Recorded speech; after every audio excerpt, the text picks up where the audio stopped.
ఆ కరివేపాకు తుంచుతున్న సమయంలో ఒక గొప్ప వాక్యం గుర్తొచ్చింది. అదేంటంటే కీర్తనల గ్రంథము 1వ అధ్యాయంలో, ఇదిగో ఏటి ఒడ్డున నాటిన చెట్టు ఎప్పుడు పచ్చగా ఫలిస్తూనే ఉంటుంది కదండి. ఎస్, అదేవిధంగా ఏ నరుడైతే దేవుడిలో ఉంటాడో, ఏ నరుడైతే దేవుడిలో అంటు కట్టబడతాడో ఆ నరుడు గొప్పగా ఇదిగో ఈ చెట్టు వలె ఫలిస్తాడు.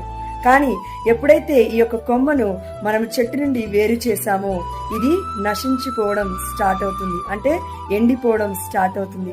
అదేవిధంగా నీవును నేను దేవుడి నుండి దూరం అవుతే నశించిపోతాము, ఎండిపోతాము, చివరిగా నిత్య అగ్నికి లోనవుతాము. కాబట్టి అశాశ్వతమైన వాటి వలె కాకుండా దేవుడి యొక్క శాశ్వతమైన ప్రేమలో నివసిద్దాము. Amen. Hallelujah. Praise the lord in Jesus precious name.